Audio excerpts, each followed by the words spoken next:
Ey musulmanlar, ey cemaatlar. Qawjetdan kulak asın, edebin üstüne bolan bir gürrüňi. Kimin gürrüňi? Mueddep bolan beýik insan Hazreti İmam Malik'in gürrüňi.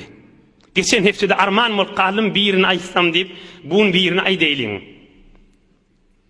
4 mezhep başyň biri Hazreti İmam Malik. Afrigaýyň mezhep başı, Maliki mezhepliň. Medine-i Munawwerede Resulullah'ın mescidine ders aýdýanmışdyk mollalarına.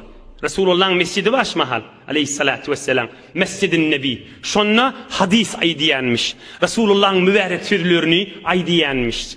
İmam Malik diýen adam Medine-i Munawwerede ömrüni eşek at diye minmändir. Muhammed Peygamber yatan yerini at bilen defilemäge haya edýänmiş.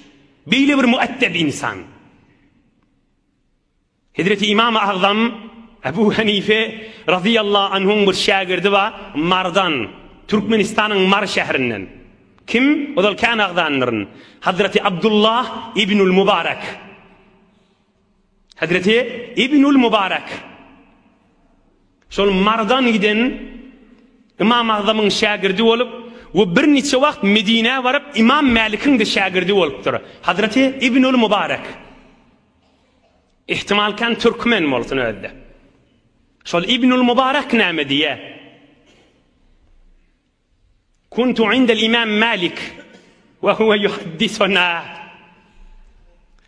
Medine-i Munawwerede İmam Malik'in şagirdi olup otuydım.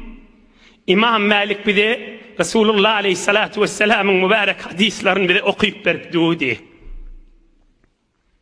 Emma bir gün otuykam mübarek hadisini aýdypdy Peygamberimizin ve huve yetagayyaru lawnuhu ve yasfar rengi ütgäp yüzü sarally İmam Malik'in. Şu gurrun kim aýdýa? İbnül Mübarek aýdýa, Mardan giden şagirdi. Ebu Hanife'nin şagirdi, İmam Malik'ten ne diýer salypdyr. İmam Malik Resulullah'ın hadisini aýdypdy, burun rengi ütgäp yüzü sarally. Ve şu gurrun başına da Peygamberimizin hadisini kesmerdi, açık Peygamberimizin gurrunlaryny berdi. Felemma faraga qultu ya Aba Abdillah laqad ra'aytu minka al-yawma ajaban. Peygamberimizin mübarek hadis tamam boldy. Ohm men ýanyna baryp aýtdym: "Ey İmam Malik, şun sen hadis aýdypdy okan, yüzüňiň rengi ütgedi, o yüzüňiň rengi saraly berdi, rengin pozully sen diýipdir. Näme boldy?